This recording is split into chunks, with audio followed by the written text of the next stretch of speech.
Hi hello welcome to Bhaskar cookings. ఈరోజు మన వీడియోలో చేయబోయేది మునక్కాయ వేపుడు. కాజుతో మునక్కాయ వేపుడు ఎలా చేయాలో తెలుసుకుందాం. ముందుగా మన దగ్గర ఉన్న మునక్కాయలని చిన్న చిన్న ముక్కలు కట్ చేసి పైన ఆ లేయర్ తీసేసుకోవాలి. తీసుకున్న తర్వాత బౌల్ వేసుకున్న తర్వాత మనకి ఎన్ని మునక్కాయలు కావాలో అన్ని మునక్కాయలు కట్ చేసుకోవాలి. కట్ చేసుకొని పక్కన పెట్టేసుకోవాలి. తర్వాత మనకు మునక్కాయ కర్రీకి ఏమేమి అవసరమంటే ఆనియను, 2 ఆనియన్స్ చిన్న చిన్న ముక్కలు కట్ చేసుకున్నాను. తర్వాత సేమ్ 2 టమాటాలు కూడా అంతే చిన్న చిన్న ముక్కలు కట్ చేసుకోవాలి. తర్వాత మనము మునక్కాయ ముక్కలు కట్ చేసుకున్నాం కదా, ఆ మునక్కాయ ముక్కలు మనము ఒక 50% ఒక కుక్కర్లో వేసి ఉడికించుకోవాలి. కుక్కర్లో వేసి ఉడికించుకున్న తర్వాత చాలా పసుపు వేసి మనము పొయ్యి మీద పెట్టేసి ఆ మునక్కాయను ఉడికించుకోవాలి. ఆ మునక్కాయలు ఒక 50% ఉడికిన తర్వాత మనము ఆ వాటర్ వేరే బౌల్లో ఉంచుకొని మనం మునక్కాయ ముక్కల్లో సపరేట్ తీసుకోవాలి.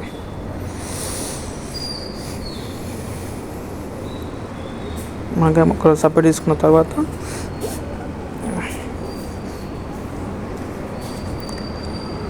మనం అదే స్టవ్ పైన ప్యాన్ పెట్టుకొని ప్యాన్ కొంచెం గరం అయిన తర్వాత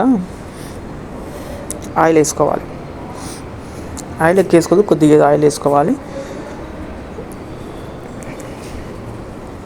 ఆయిల్ వేసుకున్న తర్వాత ఆయిల్ గరమైన తర్వాత జీరా వేసుకోవాలి. జీరా ఆవాలు 2 వేసుకోవాలి. ఆవాలు జీరా 2 ఫ్రై అయిన తర్వాత మన దగ్గర ఉన్న కరివేపాకు 2-3 రెక్కలు వేసుకోవాలి. తర్వాత ఆనియన్స్ వేసుకొని మంచిగా ఫ్రై చేసుకోవాలి. ఆనియన్ని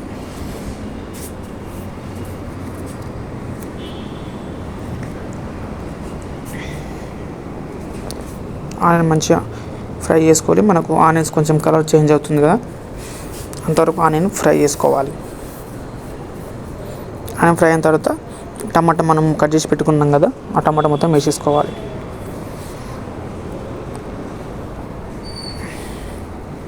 టమాటా వేసుకున్నాక టమాటా కూడా మంచిగా ఫ్రై చేసుకోవాలి.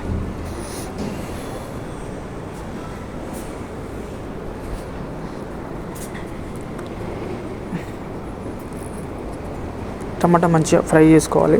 మంచిగా ఫ్రై అయిన తర్వాత మనము చిటికెడు పసుపు వేసుకోవాలి. పసుపు మరి ఎక్కువ వేసుకోవద్దు.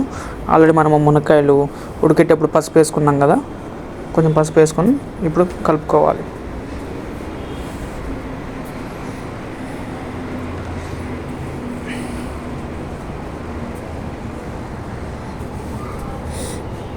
కలుపుకున్న తర్వాత మన దగ్గర మనం మునక్కాయ ముక్కలు ఏవైతే ఉడికించి పక్క తీసుకున్నామో అవి మొత్తం వేసేసుకోవాలి.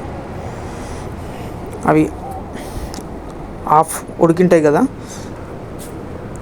ఉడికించి తీసేసుకొని మనం దీనిలో వేసుకొని మంచిగా ఫ్రై చేసుకోవాలి. ఆయిల్లో కొంచెం ఫ్రై చేసుకొని మంచిగా. తర్వాత దీనిపైన మనము కారం పొడి మనకు తగ్గట్టు వేసుకోవాలి. అలాగే ఉప్పు కూడా మనం తగినంత వేసుకోవాలి. వేసుకొని మంచిగా ఆ ముక్కకు మసాలా పట్టడం మంచిగా కలుపుకోవాలి. తర్వాత మన దగ్గర ఉన్న ఎండుమిర్చి ఉంటుంది కదా, ఎండుమిర్చి 3-4 రెక్కలు వేసుకుంటే మనకు ఆ స్పైసీ ఆ ఘాటు కొంచెం వస్తుంది. అన్నీ వేసుకున్న తర్వాత మనం మంచిగా కలుపుకోవాలి.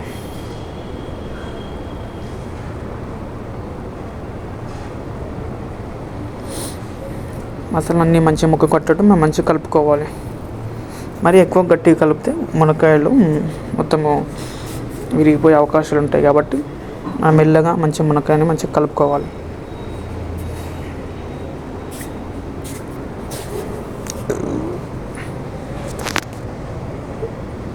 తర్వాత మునక్కాయ మొత్తం 5 నిమిషాలు ఫ్రై చేసిన తర్వాత మనము పైన కొంచెం కొత్తిమీర వేసుకోవాలి. కొత్తిమీర వేసుకున్నాక మనం మంచిగా కలుపుకోవాలి.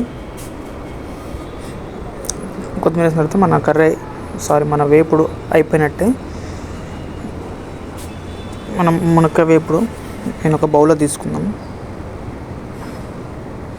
బౌల్ వేసుకొని రైస్లో కలుపుకొని తింటే బాగుంటుంది. ఈ వీడియో మీకు నచ్చితే మన ఛానల్ లైక్ చేయండి, సబ్స్క్రైబ్ చేయండి. నెక్స్ట్ ఏ వీడియో కావాలో కామెంట్ చేస్తే ఆ వీడియో నేను చేస్తాను.